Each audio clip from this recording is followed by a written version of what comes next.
VCD number 891 Hyderabad Andhra Pradesh Murali ತಾರೀಖ್ 2-4-1968 ನುಡಿಸಿರುವಂಥ ತಾರೀಖ್ 12-3-2008.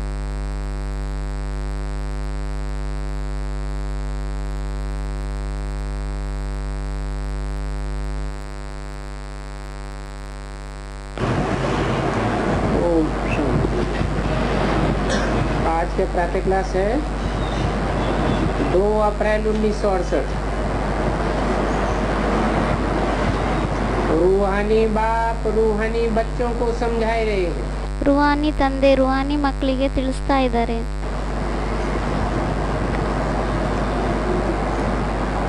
ये पक्का बुद्धि में बैठाना चाहिए। ಈ ಮಾತು ಪಕ್ಕಾ ಬುದ್ಧಿಯಲ್ಲಿ ಕುತ್ಕೋಬೇಕಾಗಿದೆ. क्या रूहानी बाप ये समझाने वाला जिस्मानी बाप नहीं है। ಏನಂತ ನಮಗೆ ತಿಳಿಸುವಂತವರು ಜಿಸ್ಮಾನಿ ತಂದೆ ಆಗಿಲ್ಲ, है बेहद का बाप। ಅವರಂತೂ ಆಗಿದ್ದಾರೆ ಬೇಹದ್ದಿನ ತಂದೆ.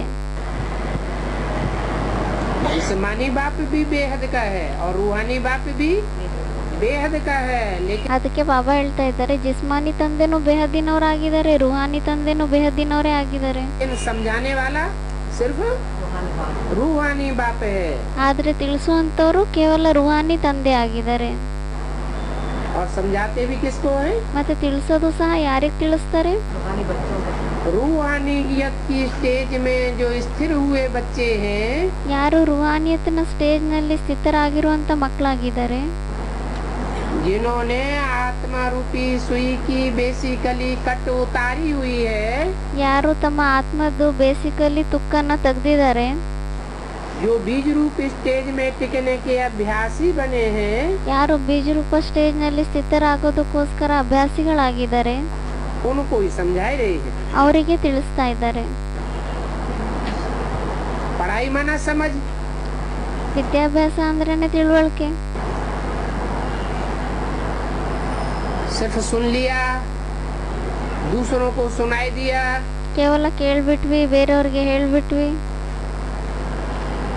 जैसे सुन लिया गीता का भगवान कृष्ण नहीं, ಯಾವ ರೀತಿ ಹೇಳ್ಬಿಟ್ರು ಗೀತೆ ಭಗವಂತ ಕೃಷ್ಣ ಅಲ್ಲ ಅಂತ. गीता का भगवान शिव है, ಗೀತೆಯ ಭಗವಂತ ಶಿವ ಆಗಿದ್ದಾರೆ. फिर समझ लिया, ಮತ್ತೆ ಅದನ್ನ ತಿಳ್ಕೊಂಡ್ಬಿಟ್ರ, इस बात की गहराई को समझ लिया। ಈ ಮಾತಿನ ಆಳ ಏನು ಅನ್ನೋದನ್ನ ತಿಳ್ಕೊಂಡ್ಬಿಟ್ರ.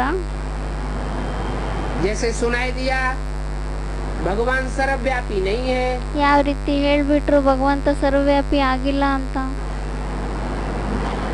तो समझ लिया ಮತ್ತೆ ಅದನ್ನ ತಿಳ್ಕೊಂಡ್ಬಿಟ್ರ, कि सिर्फ सुन लिया और सुनाई लिया। ಅಥವಾ ಕೇವಲ ಕೇಳ್ಬಿಟ್ಟು ಹೇಳ್ಬಿಟ್ರ ಬೇರೆಯವ್ರಿಗೆ. भगवान सर्वव्यापी नहीं है का मतलब क्या हुआ? ಭಗವಂತ ಸರ್ವವ್ಯಾಪಿ ಆಗಿಲ್ಲ ಅಂದ್ರೆ ಅದರ ಅರ್ಥ ಏನಾಗಿದೆ? कि भगवान जरूर कहीं एक व्यापी है, ಅಂದ್ರೆ ಖಂಡಿತವಾಗಿ ಭಗವಂತ ಎಲ್ಲಾದ್ರೂ ಏಕವ್ಯಾಪಿನೂ ಸಹ ಆಗಿದ್ದಾನೆ. और एक व्यापी कहाँ है ಮತ್ತೆ ಆ ಏಕವ್ಯಾಪಿ ಎಲ್ಲಾಗಿದ್ದಾನೆ वो भी पता होना चाहिए, ಅದು ಸಹ ಗೊತ್ತಿರ್ಬೇಕಾಗಿದೆ, समझ होनी चाहिए। ತಿಳುವಳಿಕೆ ಇರ್ಬೇಕಾಗಿದೆ. तब कहेंगे समझ लिया और समझाने योग्य बना। ಅವಾಗ ಹೇಳಲಾಗುತ್ತೆ ತಿಳ್ಕೊಂಡ್ಬಿಟ್ರು ಮತ್ತೆ ಬೇರೆಯವ್ರಿಗೂ ತಿಳಿಸ್ಲಿಕ್ಕೋಸ್ಕರ ಯೋಗ್ಯರಾದ್ರು ಅಂತ. तो पढ़ाई माना समझ। ಮತ್ತೆ ವಿದ್ಯಾಭ್ಯಾಸ ಅಂದ್ರೇನೆ ತಿಳುವಳಿಕೆ. तुम बच्चे समझते हो, ನೀವು ಮಕ್ಕಳು ತಿಳ್ಕೊಂತೀರಾ. वो पढ़ाई तो बहुत सहज है। ಆ ವಿದ್ಯಾಭ್ಯಾಸ ಅಂತೂ ತುಂಬಾ ಸಹಜ ಆಗಿದೆ.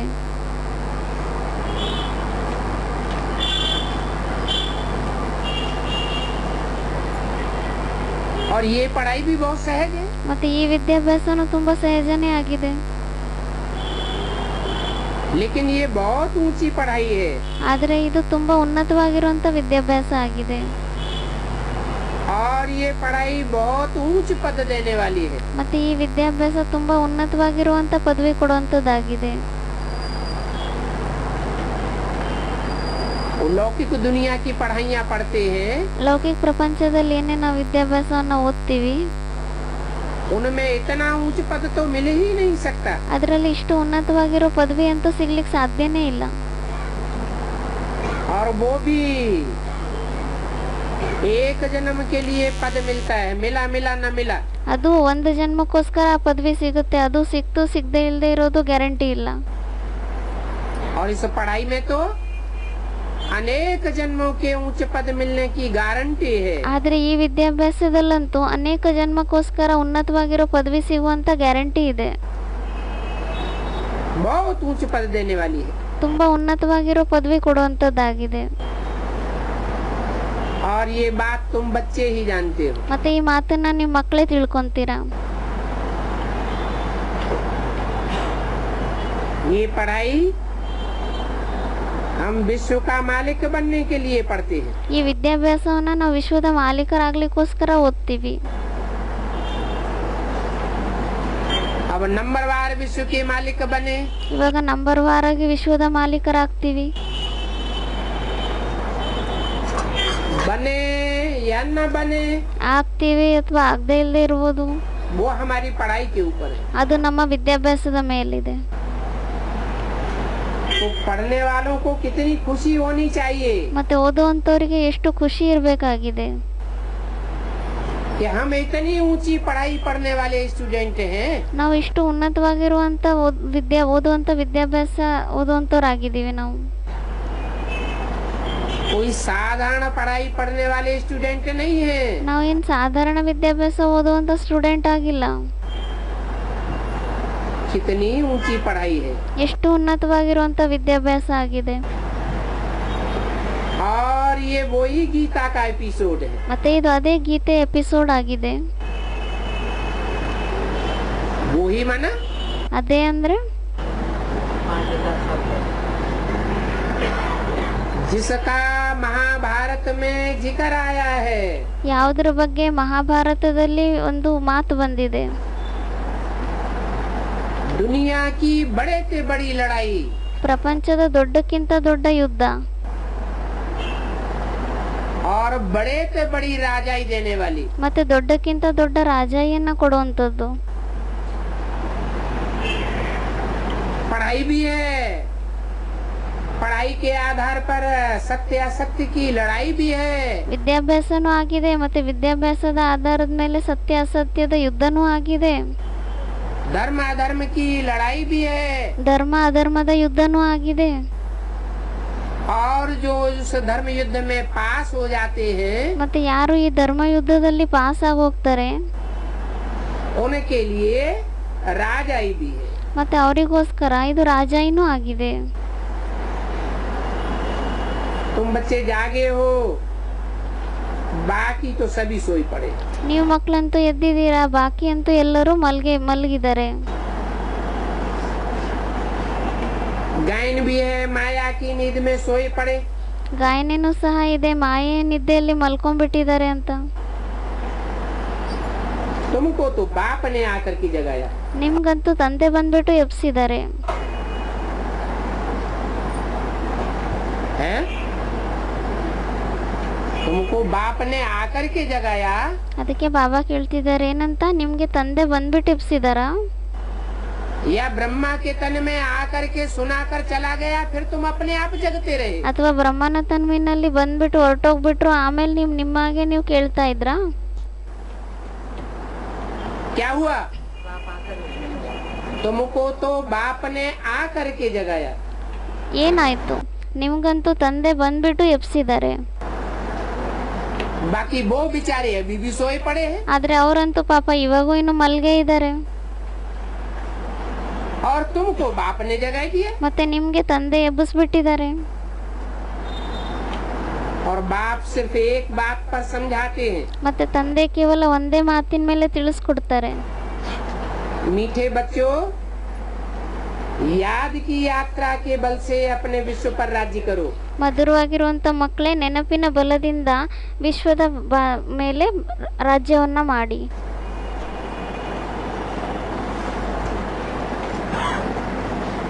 जैसे कल्प पहले भी राज्य किया था। ಯಾವ ರೀತಿ ಹಿಂದಿನ ಕಲ್ಪದಲ್ಲೂ ರಾಜ್ಯವನ್ನ ಮಾಡಿದ್ರಿ. और ये स्मृति भी बाप ही दिलाते हैं। ಮತ್ತೆ ಈ ಸ್ಮೃತಿಯನ್ನು ಸಹ ತಂದೆನೇ ತರಿಸ್ಕೊಡ್ತಾರೆ. बच्चे समझते हैं हमने स्मृति पाई है, ಮಕ್ಕಳು ತಿಳ್ಕೊಂತಾರೆ ನಾವು ಸ್ಮೃತಿಯನ್ನ ಪಡೆದಿದ್ದೀವಿ ಅಂತ.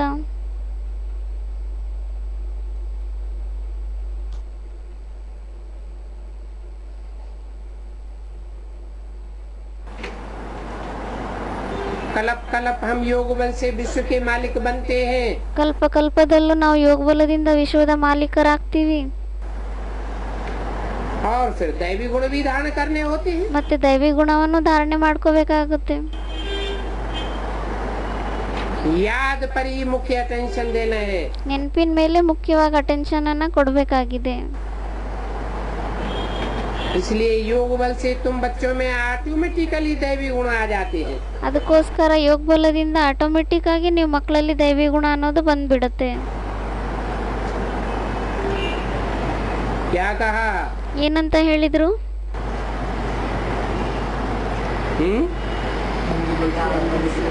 तो फिर दैवी गुण धारण करने की दरकार ही नहीं. ಮತ್ತೆ ದೈವಿ ಗುಣವನ್ನ ಧಾರಣೆ ಮಾಡ್ಕೊಳ್ಳೋಂತ ಅವಶ್ಯಕತೆನೇ ಇಲ್ಲ.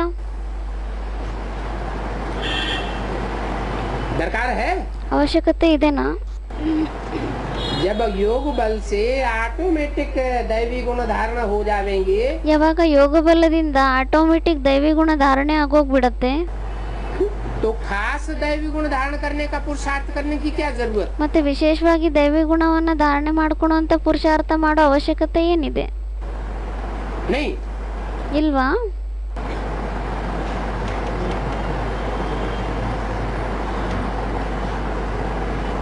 अगर योग बल आ गया है, ಒಂದ್ ವೇಳೆ ಯೋಗ ಬಲ ಬಂದ್ಬಿಟ್ಟಿದೆ ಅಂದ್ರೆ, योग बल की प्रैक्टिस पक्की है, ಯೋಗ ಬಲದ ಪ್ರಾಕ್ಟೀಸ್ ಪಕ್ಕಾ ಆಗಿದ್ರೆ, तो ये पक्का है ಅವಾಗ ಈ ಮಾತು ಪಕ್ಕಾ ಆಗಿರುತ್ತೆ कि योग बल की जब परिपक्वता होगी तो दैवी गुण भी आ जाएंगे. ಯೋಗ ಬಲದಲ್ಲಿ ಯಾವಾಗ ನಾವು ಪರಿಪಕ್ವರಾಗ್ತೀವೋ ಅವಾಗ ದೈವಿ ಗುಣಗಳು ಸಹ ಬಂದ್ಬಿಡುತ್ತೆ.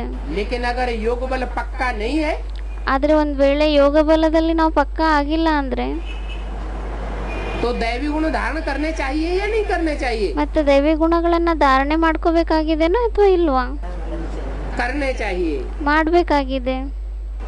क्यों? क्योंकि योग बल धारण करने में, प्रैक्टिस करने में माया आड़े आती है. ಯಾಕೆಂದ್ರೆ ಯೋಗ ಬಲವನ್ನ ದೈವಿ ಗುಣವನ್ನ ಧಾರಣೆ ಮಾಡ್ಕೊಳೋದ್ರಲ್ಲಿ ಮಾಯೆ ಮಧ್ಯದಲ್ಲಿ ಬಂದ್ಬಿಡುತ್ತೆ, ವಿಘ್ನ ಹಾಕುತ್ತೆ. दैवी गुण धारण करने में माया कोई इतना अपोजिशन नहीं करती. ದೈವಿ ಗುಣವನ್ನ ಧಾರಣೆ ಮಾಡ್ಕೊಳೋದ್ರಲ್ಲಿ ಮಾಯೆ ಅಷ್ಟೊಂದು ಅಪೋಸಿಷನ್ ಮಾಡೋದಿಲ್ಲ. तो बरोबर ये इम्तिहान है ಮತ್ತೆ ಖಂಡಿತವಾಗಿ ಇದು ಪರೀಕ್ಷೆ ಆಗಿದೆ. मनुष्य से देवता बनने का. ಮನುಷ್ಯರಿಂದ ದೇವತೆಗಳಾಗ್ಲಿಕ್ಕೋಸ್ಕರ ಈ ಪರೀಕ್ಷೆ ಆಗಿದೆ. वो दुनियावी इम्तिहान होते हैं, ಅಲ್ಲಂತೂ ಪ್ರಪಂಚದ ಪರೀಕ್ಷೆಗಳು ನಡೆಯುತ್ತೆ. डॉक्टर बनने के, मास्टर बनने के, इंजीनियर बनने के, ಡಾಕ್ಟರ್ ಆಗ್ಲಿಕ್ಕೋಸ್ಕರ, ಮಾಸ್ಟರ್ ಆಗ್ಲಿಕ್ಕೋಸ್ಕರ, ಇಂಜಿನಿಯರ್ ಆಗ್ಲಿಕ್ಕೋಸ್ಕರ, मैनेजर बनने के, ಮ್ಯಾನೇಜರ್ ಆಗ್ಲಿಕ್ಕೋಸ್ಕರ. और ये इम्तिहान मनुष्य से देवता बनने का है. ಆದ್ರೆ ಈ ಪರೀಕ್ಷೆ ಮನುಷ್ಯರಿಂದ ದೇವತೆಗಳಾಗ್ಲಿಕ್ಕೋಸ್ಕರ ಆಗಿದೆ. और तुम यहाँ आए ही हो मनुष्य देवता बनने के लिए. ಮತ್ತೆ ನೀವಂತೂ ಇಲ್ಲಿ ಬಂದಿದ್ದೀರಾ ಮನುಷ್ಯರಿಂದ ದೇವತೆಗಳಾಗ್ಲಿಕ್ಕೋಸ್ಕರ. और पढ़ाई कौन सी है? ಮತ್ತೆ ವಿದ್ಯಾಭ್ಯಾಸ ಯಾವ್ದಾಗಿದೆ?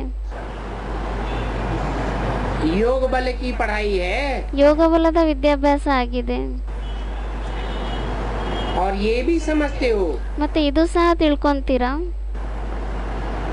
इस योग बल से हमारी पढ़ाई पूरी होने के साथ साथ ಈ ಯೋಗ ಬಲದಿಂದ ನಮ್ಮ ವಿದ್ಯಾಭ್ಯಾಸ ಪೂರ್ತಿ ಆಗೋದ್ರ ಜೊತೆಯಲ್ಲಿ सारे विश्व को पवित्र बनना है. ಇಡೀ ವಿಶ್ವಕ್ಕೆ ಪವಿತ್ರ ಆಗ್ಬೇಕಾಗಿದೆ. सिर्फ हम, हमारी मन बुद्धि रूपी आत्मा ಕೇವಲ ನಾವು ಅಥವಾ ನಮ್ಮ ಮನಬುದ್ಧಿ ರೂಪಿ ಆತ್ಮ और हमारा 5 तत्वों का बना हुआ शरीर ही पवित्र नहीं बनेगा. ಮತ್ತೆ ನಮ್ಮ 5 ತತ್ವಗಳಿಂದ ತಯಾರಾಗಿರುವಂತ ಶರೀರ ಅಷ್ಟೇ ಪವಿತ್ರ ಆಗೋದಿಲ್ಲ. लेकिन ये सारा विश्व पवित्र बनेगा. कैसे? ಆದ್ರೆ ಇಡೀ ವಿಶ್ವ ಪವಿತ್ರ ಆಗುತ್ತೆ. ಯಾವುದರಿಂದ? योग बल से. ಯೋಗ ಬಲದಿಂದ. आत्मा भी पवित्र थी, ಆತ್ಮನೂ ಸಹ ಪವಿತ್ರ ಇತ್ತು. ये दुनिया भी पवित्र थी, ಈ ಪ್ರಪಂಚನೂ ಪವಿತ್ರ ಇತ್ತು,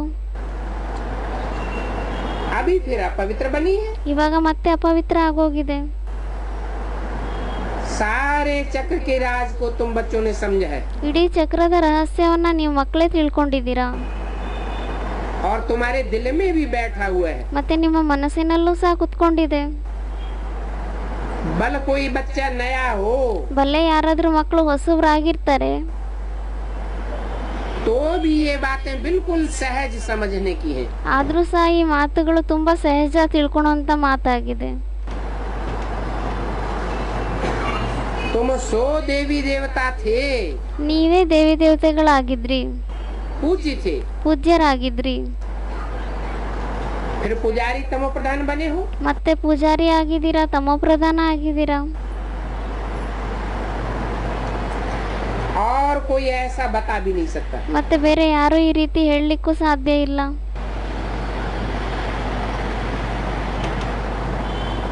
और दुनियावी पंडित विद्वान आचार्य तो बड़े बड़े गपोड़े लगाते हैं। ಆ ಪಂಡಿತ ವಿದ್ವಾನ ಆಚಾರ್ಯರಂತೂ ದೊಡ್ಡ ದೊಡ್ಡ ವ್ಯರ್ಥ ಮಾತುಗಳನ್ನ ಹೇಳ್ತಾರೆ, लंबे चौड़े गपोड़े। ತುಂಬಾ ಉದ್ದ ಉದ್ದ ಹೇಳ್ತಾರೆ. शास्त्रों में भी बहुत गपोड़े हैं। ಶಾಸ್ತ್ರಗಳಲ್ಲೂ ತುಂಬಾ ತಪ್ಪು ಸುದ್ದಿಗಳಿದೆ. बाप क्लियर करके समझाते हैं। ತಂದೆ ಕ್ಲಿಯರ್ ಮಾಡ್ಬಿಟ್ಟು ತಿಳಿಸ್ಕೊಡ್ತಾರೆ. ये गपोड़ों का भक्ति मार्ग है, ಇದು ತಪ್ಪು ಸುದ್ದಿಗಳ ಭಕ್ತಿ ಮಾರ್ಗ ಆಗಿದೆ, और ये है ज्ञान मार्ग। ಆದ್ರೆ ಇದಾಗಿದೆ ಜ್ಞಾನ ಮಾರ್ಗ. भक्ति पास्ट हो गई, ಭಕ್ತಿ ಫಾಸ್ಟ್ ಆಗೋಗ್ಬಿಟ್ಟಿದೆ.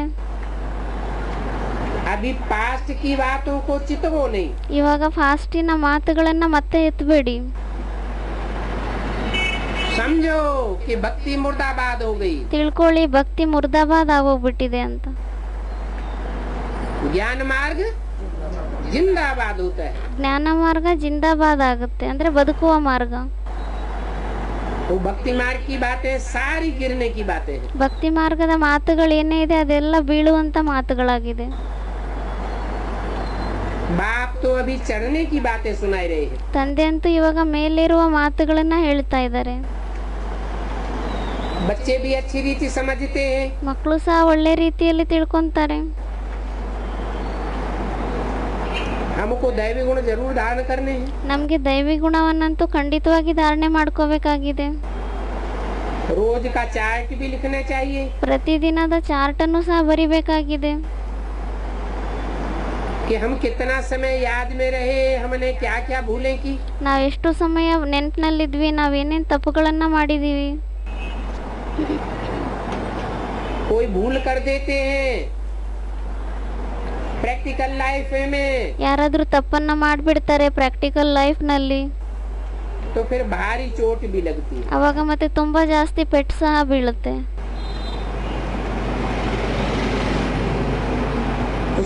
तो पढ़ाई में भी कैरेक्टर्स देखे जाते हैं। ಆ ವಿದ್ಯಾಭ್ಯಾಸದಲ್ಲೂ ಸಹ ಕ್ಯಾರೆಕ್ಟರ್ ಅನ್ನ ನೋಡ್ಲಾಗುತ್ತೆ, इसमें भी कैरेक्टर्स देखे जाते हैं। ಇದರಲ್ಲೂ ಸಹ ಕ್ಯಾರೆಕ್ಟರ್ ಅನ್ನ ನೋಡ್ಲಾಗುತ್ತೆ. अच्छे कैरेक्टर वाले को उठाया जाता है, ಒಳ್ಳೆ ಕ್ಯಾರೆಕ್ಟರ್ ಇರೋರನ್ನ ಮೇಲೆ ಎಬ್ಬಿಸಲಾಗುತ್ತೆ. लूज कैरेक्टर है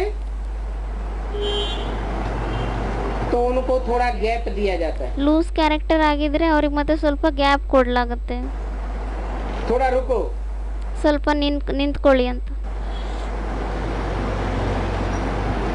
कितना अच्छी रीति समझाते हैं। ಎಷ್ಟು ಒಳ್ಳೆ ರೀತಿಯಿಂದ ತಿಳಿಸ್ಕೊಡ್ತಾರೆ.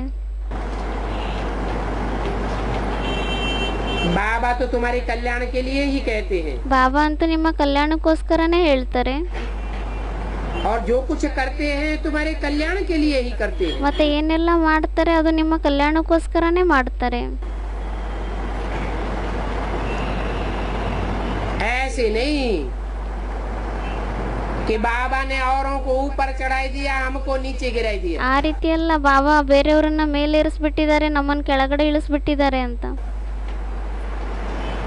नहीं, ಆ ರೀತಿ ಅಲ್ಲ. उस पढ़ाई में भी करे रजिस्टर रखते हैं। ಈ ವಿದ್ಯಾಭ್ಯಾಸದಲ್ಲೂ ರಿಜಿಸ್ಟರ್ ಅನ್ನ ಇಡಲಾಗುತ್ತೆ. और इस पढ़ाई में भी रजिस्टर रखते हैं। ಮತ್ತೆ ಈ ವಿದ್ಯಾಭ್ಯಾಸದಲ್ಲೂ ಇಡ್ತಾರೆ, ಆ ವಿದ್ಯಾಭ್ಯಾಸದಲ್ಲೂ ರಿಜಿಸ್ಟರ್ ಇಡ್ತಾರೆ.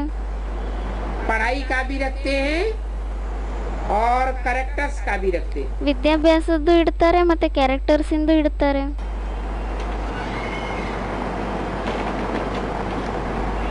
यहाँ भी बच्चों को दैवी कैरेक्टर्स बनाने हैं।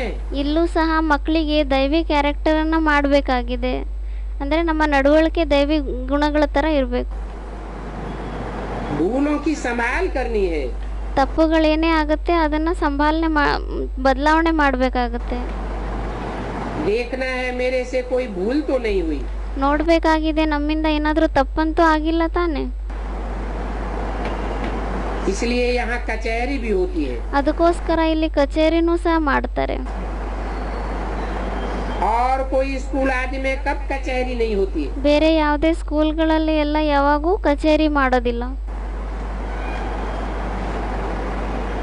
तो अपने ही अंदर से पूछना है। ಮತ್ತೆ ನಮ್ಮೊಳಗಡೆಯಿಂದಾನೇ ನಾವು ಕೇಳಬೇಕಾಗಿದೆ. बाप ने समझाया है माया के कारण कुछ न कुछ। ತಂದೆ ಅಂತೂ ತಿಳಿಸಿದ್ದಾರೆ ಮಾಯೆಯ ಕಾರಣದಿಂದ ಏನಾದ್ರೂ ಅಲ್ಪ ಸ್ವಲ್ಪ अवज्ञाएं होती रहती है। ಅವಜ್ಞೆಗಳಾಗ್ತಾ ಇರುತ್ತೆ. चोरी चकारी आदि की भूलें होती रहती है। ಕಳ್ತನ ಮಾಡೋದು ಎಲ್ಲ ಈ ರೀತಿ ತಪ್ಪುಗಳು ಸಹ ಆಗ್ತಾ ಇರುತ್ತೆ. चोरी चकारी करते हैं तो कोई बताते थोड़े ही है। ಅದಕ್ಕೆ ಬಾಬಾ ಹೇಳ್ತಿದ್ದಾರೆ ಕಳ್ತನ ಅದು ಇದು ಎಲ್ಲ ಮಾಡಿದ್ರೆ ಯಾರಾದ್ರೂ ಏನಾದ್ರೂ ಹೇಳ್ತಾರಾ? ಇಲ್ಲ. बता के करते हैं। ಯಾರಾದ್ರೂ ಹೇಳ್ಬಿಟ್ಟು ಮಾಡ್ತಾರಾ? नजर बचा के चोरी कर लेते हैं। ಕಣ್ಣಿಂದ ತಪ್ಪಿಸ್ಕೊಂಡ್ಬಿಟ್ಟು ಕಳ್ತನ ಮಾಡ್ತಾರೆ. यहाँ भी ऐसे होता है। ಇಲ್ಲೂ ಸಹ ಅದೇ ರೀತಿ ಆಗುತ್ತೆ. तुम बच्चों की कचहरी शुरू में भी होती थी। ನಿಮ್ಮ ಮಕ್ಕಳದು ಕಚೇರಿ ಆರಂಭದಲ್ಲೂ ಆಗ್ತಾ ಇತ್ತು. बच्चे साफ सच सच बतलाते थे। ಮಕ್ಕಳು ಎಲ್ಲರೂ ಸತ್ಯವಾಗಿರೋ ಮಾತನ್ನ ಹೇಳ್ತಾ ಇದ್ರು. बाप समझाते रहते हैं। ತಂದೆ ತಿಳಿಸ್ತಾ ಇರ್ತಾರೆ. अगर सच नहीं बताया ಒಂದ್ ವೇಳೆ ಸತ್ಯ ಹೇಳಲಿಲ್ಲ ಅಂದ್ರೆ तो चोरी चकारी आदि की भूलें ಅವಾಗ ಮತ್ತೆ ಕಳ್ತನಗಳೆಲ್ಲ ಏನೇ ಮಾಡ್ತಾರೆ ಆ ತಪ್ಪುಗಳು भी को पाती रहेंगी। ಇನ್ನೂ ಹೆಚ್ಚಾಗ್ತಾ ಇರುತ್ತೆ. आखिरी में कहीं न कहीं पकड़े जाएंगे। ಕೊನೆಯಲ್ಲಿ ಎಲ್ಲಾದ್ರೂ ಸಿಕ್ಕಾಕೊಂಡ್ಬಿಡ್ತಾರೆ. कोई चोर होता है एक बार चोरी करता है, 2 बार करता है, 4 ಯಾರಾದ್ರೂ ಕಳ್ರು ಇರ್ತಾರೆ. ಒಂದ್ಸತಿ ಕಳ್ತನ ಮಾಡ್ತಾರೆ, 2 ಸತಿ ಕಳ್ತನ ಮಾಡ್ತಾರೆ, 4 ಸತಿ ಕಳ್ತನ ಮಾಡ್ತಾರೆ, 8 बार करता है। चोरी करने की आदत पड़ जाती है। ಮತ್ತೆ 8 ಸತಿ ಕಳ್ತನ ಮಾಡ್ತಾನೆ. ಕೊನೆಯಲ್ಲಿ ಅವನಿಗೆ ಕಳ್ತನ ಮಾಡೋ ಅಭ್ಯಾಸ ಪಕ್ಕ ಆಗೋಗ್ಬಿಡುತ್ತೆ. फिर कहीं न कहीं पकड़ लिया जाता है, पिटाई होती है। ಮತ್ತೆ ಎಲ್ಲಾದ್ರೂ ಅವನು ಯಾರ್ದಾದ್ರೂ ಹಿಡಿತದಲ್ಲಿ ಸಿಕ್ಕಾಕೊಂಡ್ಬಿಡ್ತಾನೆ. ಅವಾಗ ಮತ್ತೆ ಅವ್ರಿಗೆಲ್ಲರೂ ಹೊಡೆದಾಡ್ತಾರೆ. तो सब बाहर निकल आता है। ಅವಾಗೆಲ್ಲ ಹೊರಗಡೆ ಬಂದ್ಬಿಡುತ್ತೆ.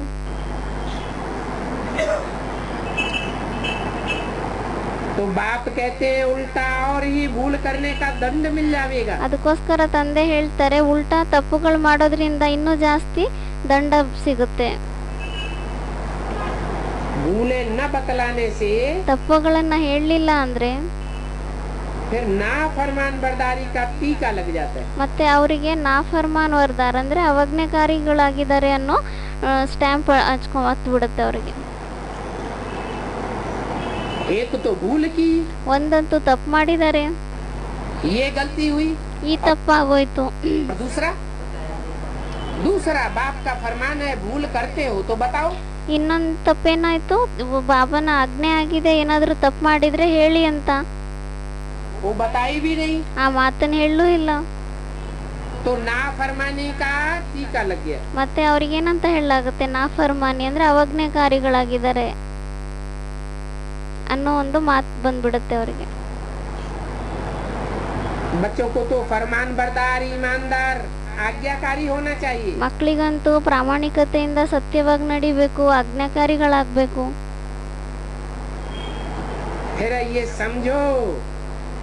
ये राजयोग की पढ़ाई ही बेकार हो जाती है। ಮತ್ತೆ ಆ ರೀತಿ ಆದ್ರೆ ತಿಳ್ಕೊಂಬಿಡಿ ರಾಜಯೋಗದ ವಿದ್ಯಾಭ್ಯಾಸನೇ ವೇಸ್ಟ್ ಆಗೋಗ್ಬಿಟ್ಟಿದೆ ಅಂತ. राजाई का टीका मिल नहीं सकता। ರಾಜಾಯ ತಿಲಕ ಸಿಗ್ಲಿಕ್ಕೆ ಸಾಧ್ಯ ಇಲ್ಲ. आज्ञा नहीं मानते हैं। ಆಜ್ಞೆಗಳನ್ನ ಕೇಳೋದಿಲ್ಲ.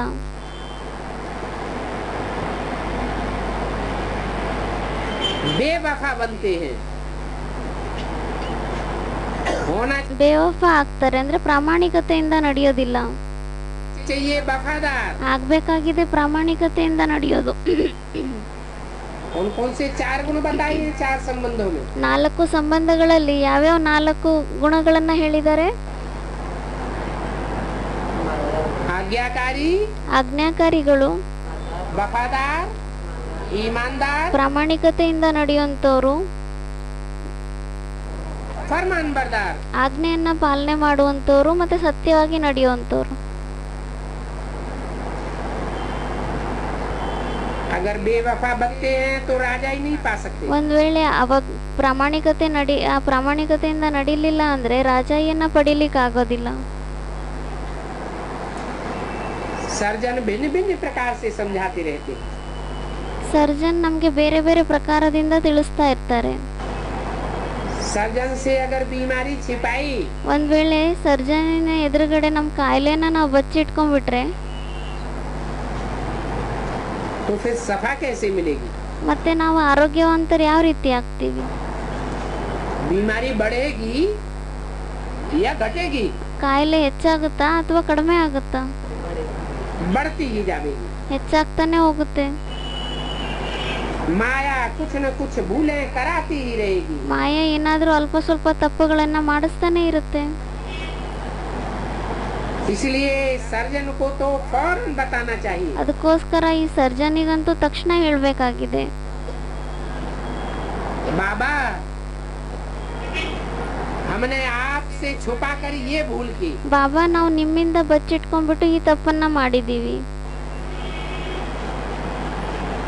बाप तो हर बात समझाते रहते हैं। ತಂದೆ ಅಂತೂ ಪ್ರತಿಯೊಂದು ಮಾತನ್ನ ತಿಳಿಸ್ತಾ ಇರ್ತಾರೆ. कि ऐसे ऐसे माया तूफान लावेगी। ಈ ರೀತಿ ಮಾಯೆ ಬಿರುಗಾಳಿಯನ್ನ ತರ್ತಾ ಇರುತ್ತೆ. एकदम पौवारा करने के बाद फिर माया उल्टा माथा कर देती है। ಏಕ್ದಮ್ ಆಗಿ ನಾವು ಮೇಲೆ ಹೇಳ್ತೀವಿ, ಆಮೇಲೆ ಮಾಯೆ ಪೂರ್ತಿ ನಮ್ಮನ್ನ ಉಲ್ಟಾ ಮಾಡ್ಬಿಡುತ್ತೆ. कोई न कोई कड़ी भूल कराती रहती है। ಏನಾದ್ರೂ ಕಠಿಣವಾಗಿರುವಂತ ತಪ್ಪುಗಳನ್ನ ಮಾಡಿಸ್ತಾ ಇರುತ್ತೆ. यहाँ तुम बैठे हो फुल पास होने के लिए। ಇಲ್ಲಂತೂ ನೀವು ಕುತ್ಕೊಂಡಿದ್ದೀರಾ ಫುಲ್ ಪಾಸ್ ಆಗ್ಲಿಕ್ಕೋಸ್ಕರ. परंतु माया तुमको फुल पास होने नहीं देती। ಆದ್ರೆ ಮಾಯೆ ನಿಮ್ಗೆ ಫುಲ್ ಪಾಸ್ ಆಗ್ಲಿಕ್ ಬಿಡೋದಿಲ್ಲ. क्या फुल पास माने क्या ಏನಂತ ಹೇಳಿದ್ರು? ಫುಲ್ ಪಾಸ್ ಅಂದ್ರೆ ಏನು? है? फुल पास माने सूर्यवंशियों में उच्च पद पाना। ಫುಲ್ ಪಾಸ್ ಆಗೋದು ಅಂದ್ರೆ ಸೂರ್ಯವಂಶಿಗಳಲ್ಲಿ ಉನ್ನತವಾಗಿರುವಂತ ಪದವಿಯನ್ನ ಪಡೆಯೋದು. परंतु माया कहीं न कहीं उल्टा लटकाई देती है। ಆದ್ರೆ ಮಾಯೆ ಎಲ್ಲಾದ್ರೂ ಉಲ್ಟಾ ನಮ್ಮನ್ನ ನೇತಾಡಿಸ್ಬಿಡುತ್ತೆ, भूल कराई देती है। ತಪ್ಪು ಮಾಡಿಸ್ಬಿಡುತ್ತೆ. बाप जरूर कहेंगे सावधान। ತಂದೆ ಅಂತೂ ಖಂಡಿತವಾಗಿ ಹೇಳ್ತಾರೆ ಎಚ್ಚರಿಕೆ ಇರಿ ಅಂತ.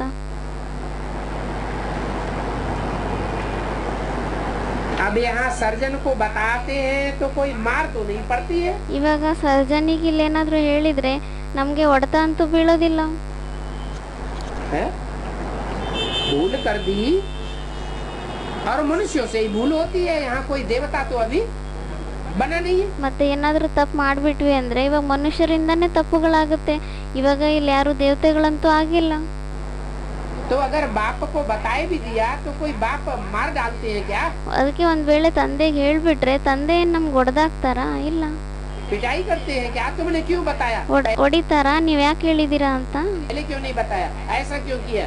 ಮೊದ್ಲು ಯಾಕೆ ಹೇಳಿಲ್ಲ, ಈ ರೀತಿ ಯಾಕೆ ಮಾಡಿದೀಯಾ ಅಂತ. नहीं, ಇಲ್ಲ. मार भी नहीं पड़ती है। ಹೊಡೆತನೂ ಬೀಳೋದಿಲ್ಲ. बाप तो फिर जरूर सावधानी ही तो देंगे। ತಂದೆ ಅಂತೂ ಖಂಡಿತವಾಗಿ ಮತ್ತೆ ಸಾವಧಾನಿನೇ ಕೊಡ್ತಾರೆ ಅಲ್ವಾ. फिर अगर ऐसी ऐसी भूलें करेंगे तो नुकसान को पाते रहेंगे। ಒಂದ್ ವೇಳೆ ಈ ರೀತಿ ತಪ್ಪುಗಳನ್ನ ಮಾಡ್ತಾ ಇದ್ರೆ ನಷ್ಟವನ್ನೇ ಪಡಿತಾ ಇರ್ತಾರೆ. फिर कम पद होता जाएगा। ಮತ್ತೆ ಪದವಿನೂ ಸಹ ಕಡಿಮೆ ಆಗ್ತಾ ಹೋಗುತ್ತೆ. ये भी अभी पता पड़ा है। ಇದು ಸಹ ಇವಾಗ ಗೊತ್ತಾಗಿದೆ. क्या क्या कि पहली बार कोई भूल की ಏನಂತ ಮೊದಲನೇ ಸತಿ ಯಾರಾದ್ರೂ ಏನಾದ್ರೂ ತಪ್ಪು ಮಾಡಿದ್ರೆ नहीं बताई, ಹೇಳಲಿಲ್ಲ ಅಂದ್ರೆ, दूसरी बार भूल की नहीं बताई, ಎರಡನೇ ಸತಿ ತಪ್ಪು ಮಾಡ್ತಾರೆ ಮತ್ತೆ ಹೇಳೋದಿಲ್ಲ, तो ज्यादा से ज्यादा कितनी बार माफ होगा? ಮತ್ತೆ ಹೆಚ್ಚಿಗಿಂತ ಹೆಚ್ಚು ಎಷ್ಟು ಸತಿ ಕ್ಷಮೆ ಸಿಗುತ್ತೆ? एक दो बार, ज्यादा से जास्ती 3 बार माफ होगा। ಒಂದ್ ಸತಿ ಎರಡು ಸತಿ ಹೆಚ್ಚಿಗಿಂತ ಹೆಚ್ಚು 3 ಸತಿ ಕ್ಷಮೆ ಸಿಕ್ಬಿಡುತ್ತೆ. कोई कारण निकला तो ಏನಾದ್ರೂ ಕಾರಣ ಬಂತು ಅಂದ್ರೆ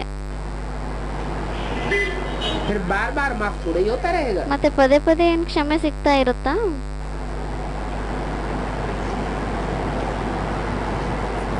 जन्म जन्मांतर की बेहद की बादशाही अभी मिलती है। ಜನ್ಮ ಜನ್ಮಾಂತರದ ಬೇಹದ್ದಿನ ಬಾದ್ಶಾಹಿ ಅನ್ನೋದು ಇವಾಗ ನಮ್ಗೆ ಸಿಗ್ತಾ ಇದೆ.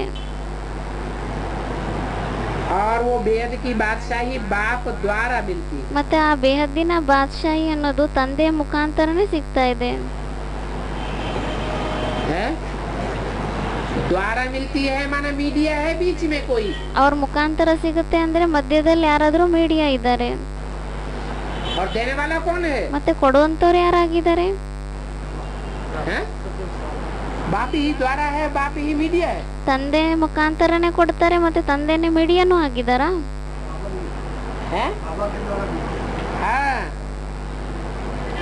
रूहानी बाप है देने वाला, ರೂಹಾನಿ ತಂದೆ ಆಗಿದ್ದಾರೆ ಕೊಡುವಂತವ್ರು, और मीडिया है साकारी बाप। ಮತ್ತೆ ಮೀಡಿಯಾ ಆಗಿದ್ದಾರೆ ಸಾಕಾರಿ ತಂದೆ.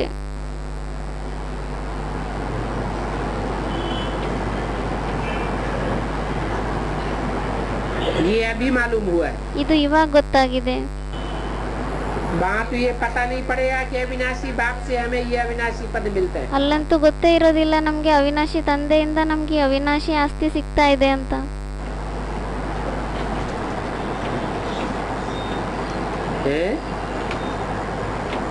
ये क्या मतलब हुआ? ಏನಂತ ಹೇಳಿದ್ರು, ಇದೇನ್ ಅರ್ಥ ಆಯ್ತು? अविनाशी बाप माना क्या और विनाशी बाप माना क्या? ಅವಿನಾಶಿ ತಂದೆ ಅಂದ್ರೆ ಏನು, ವಿನಾಶಿ ತಂದೆ ಅಂದ್ರೆ ಏನು?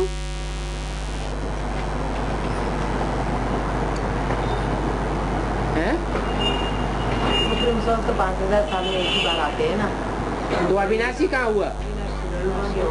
ಯಾರು ಅಂದ್ರು ಸುಪ್ರೀಂ ಸೋಲ್ ತಂದೆ ಅಂತೂ 5000 ವರ್ಷದಲ್ಲಿ ಒಂದೇ ಸತಿ ಬರ್ತಾರೆ ಅಲ್ವಾ ಅಂತ.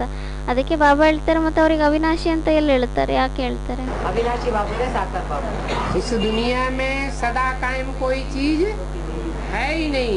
ಈ ಸೃಷ್ಟಿಯಲ್ಲಿ ಸದಾ ಕಾಯಂ ಆಗಿರುವಂತವ್ರು ಯಾರು ಇಲ್ವೇ ಇಲ್ಲ.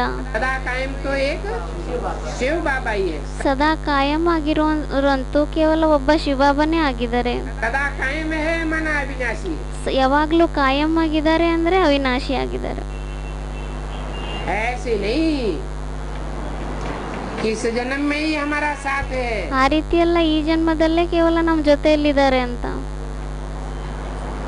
जो यहाँ ईमानदार वफादार फरमान बरदार बनते हैं, ಯಾರು ಇಲ್ಲಿ ಪ್ರಾಮಾಣಿಕತೆಯಿಂದ ಸತ್ಯತೆಯಿಂದ ಆಜ್ಞಾಕಾರಿಗಳಾಗಿ ನಡೀತಾರೆ, वो जन्म जन्मांतर साथ रहने के अधिकारी बन जाते हैं। ಅವರು ಜನ್ಮ ಜನ್ಮಾಂತರಕ್ಕೋಸ್ಕರ ಜೊತೆಯಲ್ಲಿ ಇರಲಿಕ್ಕೋಸ್ಕರ ಅಧಿಕಾರಿಗಳಾಗೋಗ್ತಾರೆ. वहाँ तो नेचुरल दैवी चाल ही चलेंगी। ಅಲ್ಲಂತೂ ನ್ಯಾಚುರಲ್ ಆಗಿ ದೈವಿ ನಡವಳಿಕೆಯನ್ನೇ ನಡೀತಾರೆ. तो यहाँ पुरुषार्थ करना है ऐसा बनने के लिए। ಮತ್ತೆ ಇಲ್ಲಿ ಪುರುಷಾರ್ಥ ಮಾಡಬೇಕಾಗಿದೆ ಈ ರೀತಿ ಆಗ್ಲಿಕ್ಕೋಸ್ಕರ. घड़ी घड़ी फेल नहीं होना चाहिए। ಸೆಕೆಂಡಿಗೂ ಫೇಲ್ ಆಗಬಾರ್ದಾಗಿದೆ. बाप कहते हैं बच्चे भूले तो जास्ती नहीं करो। ತಂದೆ ಹೇಳ್ತಾರೆ ಮಕ್ಕಳೇ ತಪ್ಪುಗಳನ್ನಂತೂ ಜಾಸ್ತಿ ಮಾಡಬೇಡಿ. बाप तो बहुत ही प्यार का सागर है। ತಂದೆ ಅಂತೂ ತುಂಬಾನೇ ಪ್ರೀತಿಯ ಸಾಗರ ಆಗಿದ್ದಾರೆ. बच्चों को भी बनना है। ಮಕ್ಕಳಿಗೂ ಸಹ ಆಗ್ಬೇಕಾಗಿದೆ. यथा बाप तथा बच्चे, ಯಾವ ರೀತಿ ತಂದೆ ಆಗಿದಾರೋ ಅದೇ ರೀತಿ ಮಕ್ಕಳಾಗಿದ್ದಾರೆ. यथा राजा रानी तथा प्रजा, ಯಾವ ರೀತಿ ರಾಜಾರಾಣಿ ಆಗಿರ್ತಾರೋ ಅದೇ ರೀತಿ ಪ್ರಜೆಗಳಿರ್ತಾರೆ. अभी बाबा तो राजा रानी है नहीं, ಇವಾಗ ಬಾಬಾ ಅಂತೂ ರಾಜಾರಾಣಿ ಆಗಿಲ್ಲ. क्या बाबा राजा रानी है नहीं और तुम बच्चे राजा रानी हो? ಏನಂತ ಹೇಳ್ತಾ ಇದ್ದಾರೆ? ಬಾಬಾ ರಾಜಾರಾಣಿ ಆಗಿಲ್ಲ, ಆದ್ರೆ ನೀವು ಮಕ್ಕಳು ರಾಜಾರಾಣಿ ಆಗಿದ್ದೀರಾ. ये क्या बात हुई? ಇದೇನ್ ಮಾತಾಯ್ತು? ये कैसे? ಇದು ಯಾವ ರೀತಿ?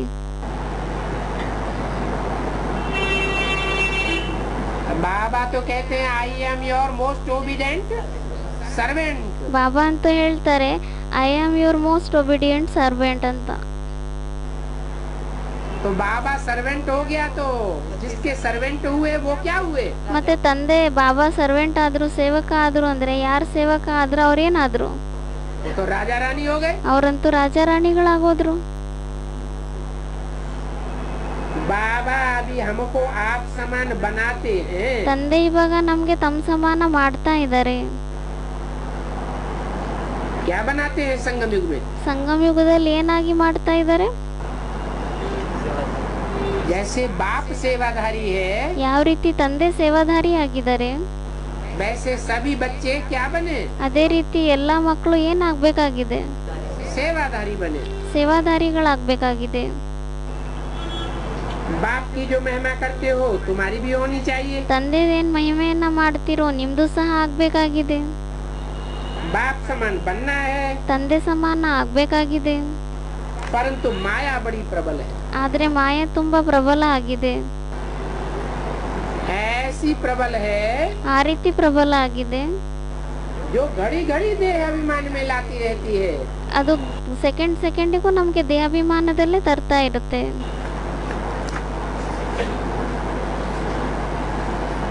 बाप कहते हैं I am your most obedient servant. ತಂದೆ ಹೇಳ್ತಾರೆ ನಾನ್ ನಿಮ್ಗೆ ಮೋಸ್ಟ್ ಒಬಿಡಿಯಂಟ್ ಸರ್ವೆಂಟ್ ಆಗಿದ್ದೀನಿ ಅಂತ. और बच्चे फिर क्या करते हैं? जहाँ बालक बन के रहना है वहाँ मालिक बन जाते हैं. ಮತ್ತೆ ಮಕ್ಳೇನ್ ಮಾಡ್ತಾರೆ? ಎಲ್ಲಿ ಮಕ್ಕಳಾಗಿರ್ಬೇಕಾಗಿದನೋ ಅಲ್ಲಿ ಮಾಲೀಕರಾಗೋಗ್ಬಿಡ್ತಾರೆ. और जहाँ मालिक बन के सजेशन देना है वहाँ बालक बन जाते. ಮತ್ತೆ ಎಲ್ಲಿ ಮಾಲೀಕರಾಗ್ಬಿಟ್ಟು ಸಜೆಷನ್ ಕೊಡ್ಬೇಕಾಗಿದೆ ಅಲ್ಲಿ ಬಾಲಕರಾಗೋಗ್ತಾರೆ. 2 अप्रैल 1968 की वाणी का दूसरा पेज. माया रजिस्टर रखने नहीं देती है. ಮಾಯೆ ರಿಜಿಸ್ಟರ್ ಅನ್ನ ಇಡ್ಲಿಕ್ ಬಿಡೋದಿಲ್ಲ. अरे हम क्यों रजिस्टर रख के कोई के सामने नीची आंख से देखें? ಏನಂತ ಅನ್ಕೊಂತಾರೆ, ನಾವ್ಯಾಕೆ ರಿಜಿಸ್ಟರ್ ಇಟ್ಕೋಬೇಕು, ಬೇರೆಯವ್ರ ಎದುರುಗಡೆ ತಲೆನ ಬಾಗಿಸ್ಬಿಟ್ಟು ಯಾಕಿರ್ಬೇಕು ಅಂತ. भूल जिसको बताई जाएगी उसके सामने नीचा मोड़ा करना पड़े ना. ಯಾರಿಗೆ ತಪ್ಪನ್ನ ಹೇಳಲಾಗುತ್ತೆ ಅವ್ರ ಎದುರುಗಡೆ ತಲೆಯನ್ನ ಬಾಗಿಸ್ಬೇಕಾಗತ್ತೆ ಅಲ್ವಾ, ಮುಖ ಕೆಳಗಿಳಿಸ್ಕೊಂಡು ಇರ್ಬೇಕಾಗತ್ತೆ ಅಲ್ವಾ. अभी माया के फीते में तुम पूरे फंसे हुए हो. ಇವಾಗ ಮಾಯೆಯ ದಾರದಲ್ಲಿ ನೀವು ಪೂರ್ತಿ ಸಿಕ್ಕಾಕೊಂಡ್ಬಿಟ್ಟಿದ್ದೀರಾ. क्या? जैसे फाइल में पत्ते दबाए जाते हैं ना फीते में. ಯಾವ ರೀತಿ ಫೈಲಿನಲ್ಲಿ ಪೇಪರ್ಗಳನ್ನ ದಾರದಲ್ಲಿ ಕಟ್ಟಿ ಹಾಕ್ಲಾಗುತ್ತೆ ಅಲ್ವಾ, ऐसे माया के फीते में तुम बच्चे पूरे दबे हुए हो. ಅದೇ ರೀತಿ ಇವಾಗ ಮಾಯೆಯ ದಾರದಲ್ಲಿ ನೀವೆಲ್ಲರೂ ಪೂರ್ತಿ ಸಿಕ್ಕಾಕೊಂಡ್ಬಿಟ್ಟಿದ್ದೀರಾ. माया तुमको निकलने ही नहीं देती फीते में से. ಮಾಯೆ ನಿಮ್ಗೆ ಆ ದಾರದಿಂದ ಹೊರಗಡೆ ಬರ್ಲಿಕ್ಕೆ ಬಿಡೋದಿಲ್ಲ. शूज का भी फाइल होती है ना ऐसी, उसमें छेद करते हैं, फीता डालते हैं और बांध देते हैं, पत्ते सारे बंध गए. ಅದಕ್ಕೆ ಬಾಬಾ ತೋರಿಸ್ತಾ ಇದ್ದಾರೆ ಮಾಡಿ, ಯಾವ ರೀತಿ ಒಂದು ಫೈಲ್ ಇರುತ್ತೆ ಅದರಲ್ಲೆಲ್ಲ ಪೇಪರ್ಗಳನ್ನ ಇಟ್ಬಿಟ್ಟು ಅದನ್ನ ಕಟ್ಬಿಡ್ತಾರೆ, ಟ್ಯಾಗ್ ಹಾಕ್ಬಿಟ್ಟು ಪೂರ್ತಿ 4 ಕಡೆಯಿಂದ ಕಟ್ಬಿಟ್ರೆ ಅದೇನಾಗುತ್ತೆ, ಎಲ್ಲರೂ ಬಂಧಿತ ಆಗೋಗ್ಬಿಡುತ್ತೆ ಅಲ್ವಾ ಅದರಲ್ಲಿ. हवा निकाल के नहीं ले जा सकती. ಗಾಳಿನೂ ಸಹ ಅದನ್ನ ಆರಿಸ್ಬಿಟ್ಟು ತಗೊಂಡೋಗಕ್ಕಾಗಲ್ಲ. तो माया के फीते में तुम बच्चे पूरे बंधे हुए हो. ಅದೇ ರೀತಿ ಮಾಯೆಯ ದಾರದಲ್ಲಿ ನಿಮ್ಮ ಮಕ್ಕಳು ಪೂರ್ತಿ ಸಿಕ್ಕಾಕೊಂಡ್ಬಿಟ್ಟಿದ್ದೀರಾ. फीता कहो, माया की जेल कहो. ದಾರ ಅಂತ ಹೇಳಿ ಅಥವಾ ಮಾಯೆಯ ಜೈಲ್ ಅಂತ ಹೇಳಿ. अभी तुम माया की जेल से निकले नहीं हो, ಇವಾಗ ನೀವು ಮಾಯೆಯ ಜೈಲಿನಿಂದ ಹೊರಗಡೆ ಬಂದೇ ಇಲ್ಲ, क्योंकि सच बताते नहीं हो। ಯಾಕೆಂದ್ರೆ ಸತ್ಯವನ್ನ ಹೇಳೋದೇ ಇಲ್ಲ. क्या माया की जेल में क्यों फंसे हुए हैं? ಕೇಳ್ತಾ ಇದ್ದಾರೆ ಬಾಬಾ, ಯಾಕೆ ಮಾಯೆಯ ಜೈಲಿನಲ್ಲಿ ಯಾಕೆ ಸಿಕ್ಕಾಕೊಂಡಿದ್ದೀರಾ? क्योंकि सच्चाई उगलते नहीं हो। ಯಾಕೆಂದ್ರೆ ಸತ್ಯತೆಯನ್ನ ಹೊರಗಡೆ ತೆಗೆಯೋದೇ ಇಲ್ಲ. इसका मतलब सच्चाई निकलने ಇದರ ಅರ್ಥ ಏನಾಯ್ತು? में बहुत कठिनाई आती है। ಸತ್ಯತೆಯನ್ನ ಹೊರಗಡೆ ತೆಗೆಯೋದ್ರಲ್ಲಿ ತುಂಬಾ ಕಷ್ಟ ಅನುಭವ ಆಗುತ್ತೆ. इस बात की ಯಾವ ಮಾತಿಂದು? देह अभिमान आड़े आ जाता है। ದೇಹಾಭಿಮಾನ ಮಧ್ಯದಲ್ಲಿ ಬಂದ್ಬಿಡುತ್ತೆ. कोई तो कहते हैं बाबा हम लिख कर न देवे, ऐसे ही बता देवे तो नहीं चलेगा। ಕೆಲವರಂತೂ ಹೇಳ್ತಾರೆ, ಬಾಬಾ ನಾವು ಬರ್ದ್ ಕೊಡ್ಲಿಲ್ಲ ಹಾಗೆ ಬಾಯಿಂದ ಹೇಳ್ಬಿಟ್ರೆ ನಡೆಯೋದಿಲ್ವಾ? अब इसमें क्या चक्करी है? ಅದಕ್ಕೆ ಬಾಬಾ ಹೇಳ್ತಾರೆ, ಮತ್ತೆ ಇದರಲ್ಲಿ ಏನ್ ಚಕ್ರ ಇದೆ? लिख कर देने में और मुख से बताने में क्या मुसीबत है? अंतर क्या है? ಬಾಯಿಂದ ಹೇಳೋದ್ರಲ್ಲಿ ಬರ್ದ್ ಕೊಡೋದ್ರಲ್ಲಿ ವ್ಯತ್ಯಾಸ ಏನಿದೆ? ಏನ್ ಕಷ್ಟ ಇದೆ?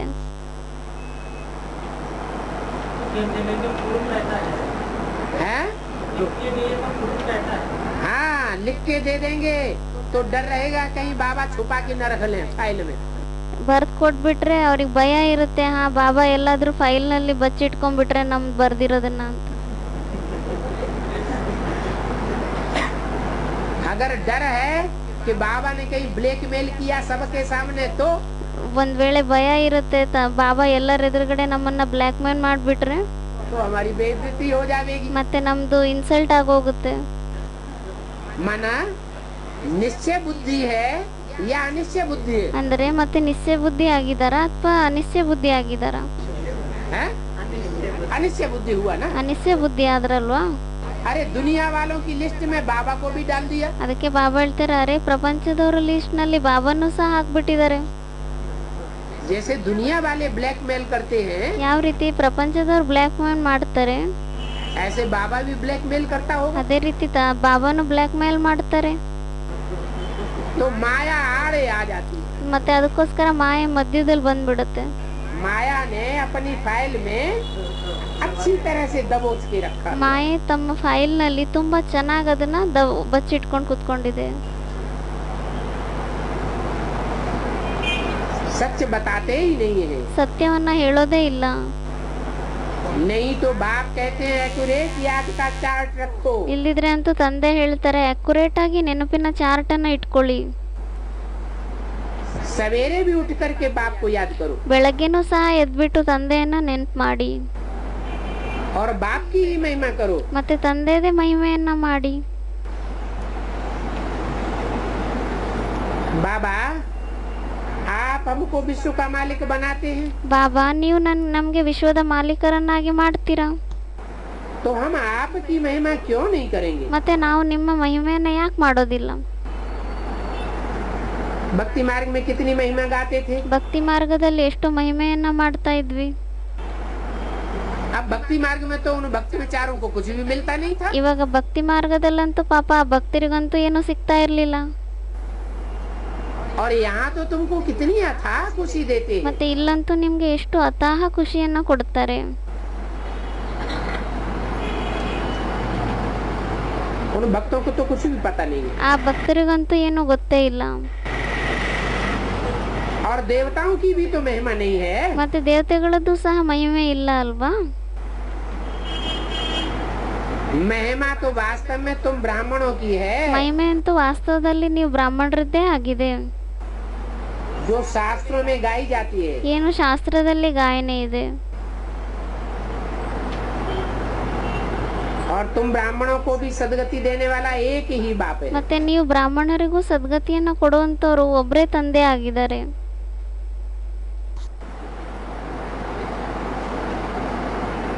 वो बाप क्रिएटर है। ಆ ತಂದೆ ಅಂತೂ ಕ್ರಿಯೇಟರ್ ಆಗಿದ್ದಾರೆ. क्या रचयिता भी है, ರಚಯಿತನೂ ಆಗಿದ್ದಾರೆ, डायरेक्टर भी है ಡೈರೆಕ್ಟರ್ ಸಹ ಆಗಿದ್ದಾರೆ, और सेवा भी करते हैं। ಮತ್ತೆ ಸೇವೆಯನ್ನು ಮಾಡ್ತಾರೆ. ऐसे नहीं सिर्फ डायरेक्टर डायरेक्शन ही झाड़ता रहता है। ಆ ರೀತಿ ಎಲ್ಲ ಡೈರೆಕ್ಟರ್ ಕೇವಲ ಡೈರೆಕ್ಷನ್ ಅನ್ನೇ ಕೊಡ್ತಾ ಇರ್ತಾರೆ, खुद सेवा कुछ भी नहीं करता है। ಸ್ವಯಂ ಏನು ಸೇವೆಯನ್ನ ಮಾಡೋದೇ ಇಲ್ಲ. डायरेक्टर भी है और सेवादारी भी है। ಡೈರೆಕ್ಟರ್ ಸಹ ಆಗಿದ್ದಾರೆ ಮತ್ತೆ ಸೇವಾದಾರಿನೂ ಆಗಿದ್ದಾರೆ. बच्चों को समझाते भी रहते हैं ಮಕ್ಕಳಿಗೆ ತಿಳಿಸ್ತಾನೂ ಇರ್ತಾರೆ, और प्रैक्टिकल में कहते हैं ಮತ್ತೆ ಪ್ರಾಕ್ಟಿಕಲ್ ನಲ್ಲಿ ಹೇಳ್ತಾರೆ. क्या प्रैक्टिकल में कहते हैं मतलब ಏನಂತ ಪ್ರಾಕ್ಟಿಕಲ್ ನಲ್ಲಿ ಹೇಳ್ತಾರೆ ಅಂದ್ರೆ, है? प्रैक्टिकल में कहना कैसे होता है? ಪ್ರಾಕ್ಟಿಕಲ್ ನಲ್ಲಿ ಹೇಳೋದು ಯಾವ ರೀತಿ ಆಗುತ್ತೆ? साकार साकार में एक होता है इशारे में कहना ಒಂದಾಗಿರುತ್ತೆ ಸೂಚನೆ ಮಾಡ್ಬಿಟ್ಟು ಹೇಳೋದು, और एक होता है प्रैक्टिकल में मुख से कहना। ಮತ್ತೆ ಇನ್ನೊಂದಾಗಿರುತ್ತೆ ಪ್ರಾಕ್ಟಿಕಲ್ ನಲ್ಲಿ ಬಾಯಿಂದ ಹೇಳೋದು. वो तो सिर्फ भगवान वाच सुनाते रहते हैं। ಅವರಂತೂ ಕೇವಲ ಭಗವಾನ್ ವಾಚ್ ಅಂತ ಹೇಳ್ತಾ ಇರ್ತಾರೆ. प्रैक्टिकल में भगवान वाच होता तो है नहीं। ಇವಾಗ ಪ್ರಾಕ್ಟಿಕಲ್ ನಲ್ಲಿ ಭಗವಾನ್ ವಾಚ್ ಅಂತೂ ಆಗೋದಿಲ್ಲ. शास्त्रों में लिख देते हैं भगवान वाच, ಶಾಸ್ತ್ರಗಳಲ್ಲಿ ಬರೆದ್ಬಿಟ್ಟಿದ್ದಾರೆ ಭಗವಾನ್ ವಾಚ್ ಅಂತ. तो शास्त्रों में लिखा हुआ कोई प्रैक्टिकल हुआ क्या? ಮತ್ತೆ ಶಾಸ್ತ್ರಗಳಲ್ಲಿ ಬರ್ದಿರೋದೇನಾದ್ರೂ ಪ್ರಾಕ್ಟಿಕಲ್ ಆಯ್ತಾ? यहाँ तो भगवान प्रैक्टिकल में मुख से उवाच करते हैं। ಇಲ್ಲಂತೂ ತಂದೆ ಪ್ರಾಕ್ಟಿಕಲ್ ನಲ್ಲಿ ಭಗವಂತನ ಮುಖಾಂತರ ಉವಾಚ್ ಮಾಡ್ತಾರೆ. भक्ति मार्ग में शास्त्रों में सच है ही नहीं। ಭಕ್ತಿ ಮಾರ್ಗದಲ್ಲಂತೂ ವಾಸ್ತವದಲ್ಲಿ ಸತ್ಯತೆ ಇಲ್ವೇ ಇಲ್ಲ. तुम जो अभी प्रैक्टिकल में सुनते हो ನೀವೇನ್ ಇವಾಗ ಪ್ರಾಕ್ಟಿಕಲ್ ನಲ್ಲಿ ಕೇಳ್ತೀರಾ, वो फिर शास्त्रों में डाल दिया है। ಅದನ್ನ ಮತ್ತೆ ಶಾಸ್ತ್ರಗಳಲ್ಲಿ ಹಾಕ್ಬಿಟ್ಟಿದ್ದಾರೆ. क्या कहा? गीता में जो भी लिखा हुआ है ಏನಂತ ಹೇಳಿದ್ರು, ಗೀತೆಯಲ್ಲಿ ಏನೇ ಬರ್ದಿದ್ದಾರೆ, हम बच्चे प्रैक्टिकल यहाँ तुम प्रैक्टिकल में बाप से सुनते हो, ಇಲ್ಲಿ ನೀವು ಪ್ರಾಕ್ಟಿಕಲ್ ನಲ್ಲಿ ತಂದೆಯಿಂದ ಕೇಳ್ತೀರಾ. प्रैक्टिकल में भगवान बाप से तुमने सुना है। ಪ್ರಾಕ್ಟಿಕಲ್ ನಲ್ಲಿ ಭಗವಂತ ತಂದೆ ಮುಖಾಂತರ ನೀವು ಕೇಳಿದ್ದೀರಾ. वहाँ तो सिर्फ सुनते हैं सुनाते हैं, ಅಲ್ಲಂತೂ ಕೇವಲ ಕೇಳ್ತಾರೆ ಹೇಳ್ತಾರೆ. लेकिन भगवान बाप ने कभी प्रैक्टिकल में सुनाया है ಆದ್ರೆ ಭಗವಂತ ತಂದೆ ಪ್ರಾಕ್ಟಿಕಲ್ ನಲ್ಲಿ ಯಾವತ್ತಾದ್ರೂ ಹೇಳಿದ್ದಾರೆ, और हमको ही सुनाया है। ये बात बुद्धि में नहीं आती। नहीं आती। ಮತ್ತೆ ಹೇಳಿದ್ದಾರೆ, ಅದು ನಮ್ಗೆ ಹೇಳಿದ್ದಾರೆ. ಈ ಮಾತು ಅವ್ರ ಬುದ್ಧಿಯಲ್ಲಿ ಬರೋದೇ ಇಲ್ಲ. गीता पढ़ते आते हैं, फिर उससे मिलता क्या है? ಗೀತೆಯನ್ನ ಓದ್ತಾ ಬರ್ತಾರೆ, ಆದ್ರೆ ಅದರಿಂದ ಏನ್ ಸಿಗುತ್ತೆ? कितना प्रेम से बैठ पढ़ते हैं, पाठ करते हैं, भक्ति करते हैं, ಎಷ್ಟೊಂದು ಪ್ರೀತಿಯಿಂದ ಕುತ್ಕೊಂಡು ಓದ್ತಾರೆ, ಉಪವಾಸವನ್ನ ಇಡ್ತಾರೆ, ಭಕ್ತಿಯನ್ನ ಮಾಡ್ತಾರೆ. पता तो पड़ता ही नहीं। ಗೊತ್ತೇ ಆಗೋದಿಲ್ಲ ये भक्ति करने से क्या लाभ होगा? ಈ ಭಕ್ತಿಯನ್ನ ಮಾಡೋದ್ರಿಂದ ಏನ್ ಲಾಭ ಆಗುತ್ತೆ ಅಂತ. ये समझते नहीं है कि हम तो सीढ़ी नीचे ही उतरते जाते हैं। ಈ ಮಾತಂತೂ ತಿಳ್ಕೊಳ್ಳೋದೇ ಇಲ್ಲ, ನಾವಂತೂ ಮೆಟ್ಲನ್ನ ಕೆಳಗಿಳಿತಾ ಇದ್ದೀವಿ ಅಂತ.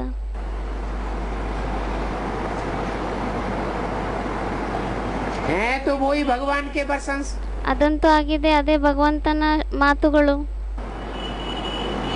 गीता में शास्त्रों में लिखा हुआ है। ಗೀತೆಯಲ್ಲಿ ಶಾಸ್ತ್ರಗಳಲ್ಲಿ ಬರ್ದಿದ್ದಾರೆ, अभी की बातें ही लिखी हुई हैं, ಇವಾಗಿನ ಮಾತುಗಳನ್ನೇ ಬರ್ದಿದ್ದಾರೆ. परंतु वो बातें सुनने से नीचे क्यों उतरते जाते हैं? ಆದ್ರೆ ಆ ಮಾತುಗಳನ್ನ ಕೇಳೋದ್ರಿಂದ ಕೆಳಗಡೆನೆ ಯಾಕೆ ಇಳಿತಾ ಹೋಗ್ತಾರೆ? अभी ऊंचे क्यों चढ़ते हैं? ಇವಾಗ ಮೇಲೆ ಯಾಕೆ ಹತ್ತುತ್ತಾರೆ? यहाँ डायरेक्ट बाप से सुनते हैं ना तो ऊंचे चढ़ते हैं। दिन प्रतिदिन तमो प्रधान बनते जाते हैं। ದಿನ ಪ್ರತಿದಿನ ತಮೋಪ್ರಧಾನ ಆಗ್ತಾ ಹೋಗ್ತಾರೆ. ड्रामा में नूद ही ऐसी है। ಡ್ರಾಮಾದಲ್ಲಿ ಇದೇ ರೀತಿ ಫಿಕ್ಸ್ ಆಗಿದೆ. इस सीढ़ी का राज सिवाय बाप के और कोई समझा ही नहीं ಈ सकता। ಮೆಟ್ಲಿನ ರಹಸ್ಯವನ್ನ ಒಬ್ಬ ತಂದೆಯನ್ನ ಬಿಟ್ಟು ಬೇರೆ ಯಾರು ತಿಳಿಸ್ಲಿಕ್ಕೆ ಸಾಧ್ಯನೇ ಇಲ್ಲ. शिव बाबा ही ब्रह्मा द्वारा समझाते हैं। ಶಿವಬಾಬನೇ ಬ್ರಹ್ಮನ ಮುಖಾಂತರ ತಿಳಿಸ್ಕೊಡ್ತಾರೆ. ये भी उनसे समझ करके फिर तुमको समझाते हैं। ಇದು ಸಹ ತಿಳ್ಕೊಂಡ್ಬಿಟ್ಟು ಮತ್ತೆ ನಿಮ್ಗೆ ತಿಳಿಸ್ಕೊಡ್ತಾರೆ. क्या कहा? ये कब की बात है? ಇದು ಯಾವಾಗಿನ ಮಾತು ಹೇಳ್ತಾ ಇರೋದು? है? अभी की बात है। ये माने कौन? ಇವರು ಅಂದ್ರೆ ಯಾರು? ब्रह्म बाबा। ये ब्रह्मा बाबा भी समझ करके ಇವರು ಅಂದ್ರೆ ಬ್ರಹ್ಮ ಬಾಬಾನು ಸಹ ತಿಳ್ಕೊಂಡ್ಬಿಟ್ಟು फिर तुमको समझाते हैं। ಮತ್ತೆ ನಿಮ್ಗೆ ತಿಳಿಸ್ತಾರೆ. उन्होंने किससे समझा? ಅವ್ರು ಮತ್ತೆ ಯಾರಿಂದ ತಿಳ್ಕೊಂಡ್ರು? हैं? अभी की बात है ना, पुरुषोत्तम संगम। हाँ, ಯಾರೋ ಹೇಳಿದ್ರು ಇವಾಗಿನ ಮಾತಾಗಿದೆ ಅಲ್ವಾ ಪುರುಷೋತ್ತಮ ಸಂಗಮ ಯುಗದ್ದು, ಅದಕ್ಕೆ ಬಾಬಾ ಅಂದ್ರು ಹಾ. मना 68 तक समझने समझाने का काम नहीं हुआ। ಅಂದ್ರೆ 68ನೇ ಇಸ್ವಿವರೆಗೂ ತಿಳ್ಕೊಳ್ಳೋದು ಮತ್ತೆ ತಿಳಿಸೋದು ಈ ಕಾರ್ಯ ನಡೆದಿಲ್ಲ. कब समझा उन्होंने? ಯಾವಾಗ ತಿಳ್ಕೊಂಡ್ರು ಅವರು? ब्रह्मा बाबा ने समझने समझाने का काम कब से शुरू किया? ಬ್ರಹ್ಮ ಬಾಬಾ ತಿಳ್ಕೊಳ್ಳೋದು ಮತ್ತೆ ತಿಳಿಸೋದು ಈ ಕಾರ್ಯವನ್ನ ಯಾವಾಗಿನಿಂದ ಆರಂಭ ಮಾಡಿದ್ರು? 76 से शुरू। 76 से वो आत्मा भी चंद्रभाल बनती है। 76ನೇ ಇಸ್ವಿಯಿಂದ ಆತ್ಮನೂ ಸಹ ಚಂದ್ರಬಾಲ್ ಆಗ್ತಾರೆ. मस्तक पर विराजमान होकर पढ़ाई पढ़ती है। ಮಸ್ತಕದಲ್ಲಿ ವಿರಾಜಮಾನರಾಗ್ಬಿಟ್ಟು ವಿದ್ಯಾಭ್ಯಾಸವನ್ನ ಓದ್ತಾರೆ. बाप उसे सर माथे पर रखते हैं। ತಂದೆ ಅವರಿಗೆ ತಲೆ ಮೇಲೆ ಕೂರಿಸ್ತಾರೆ. और बच्चा पढ़ाई पढ़ता है। ಮತ್ತೆ ಮಗು ವಿದ್ಯಾಭ್ಯಾಸವನ್ನ ಓದುತ್ತೆ. पढ़ाई पढ़ करके फिर समझाते हैं, ವಿದ್ಯಾಭ್ಯಾಸವನ್ನ ಓದ್ಬಿಟ್ಟು ಮತ್ತೆ ತಿಳಿಸ್ತಾರೆ, शिक्षा देते हैं। ಜ್ಞಾನವನ್ನ ಕೊಡ್ತಾರೆ. पहले समझाना होता है कि शिक्षा देना होता है? ಮೊದಲು ತಿಳಿಸೋದಾಗಿರುತ್ತಾ ಅಥವಾ ಶಿಕ್ಷೆಯನ್ನ ಕೊಡೋದಾಗಿರುತ್ತೆ? समझाना होता है। पहले समझाना होता है। ಮೊದಲು ತಿಳಿಸೋದಾಗಿರುತ್ತೆ. अगर समझाने से भी कोई नहीं मानता तो फिर शिक्षा दी जाती है। ಒಂದ್ ವೇಳೆ ತಿಳಿಸೋದ್ರಿಂದನೂ ಯಾರಾದ್ರೂ ತಿಳ್ಕೊಳ್ಳಿಲ್ಲ ಅಂದ್ರೆ ಅವಾಗ ಮತ್ತೆ ಶಿಕ್ಷೆಯನ್ನ ಕೊಡ್ಲಾಗುತ್ತೆ. तो ये ब्रह्मा भी उन बाप से समझ करके फिर तुमको समझाते हैं। ಮತ್ತೆ ಈ ಬ್ರಹ್ಮನು ಸಹ ತಂದೆಯಿಂದ ತಿಳ್ಕೊಂಡ್ಬಿಟ್ಟು ಮತ್ತೆ ನಿಮ್ಗೆ ತಿಳಿಸ್ತಾ ಇದ್ದಾರೆ.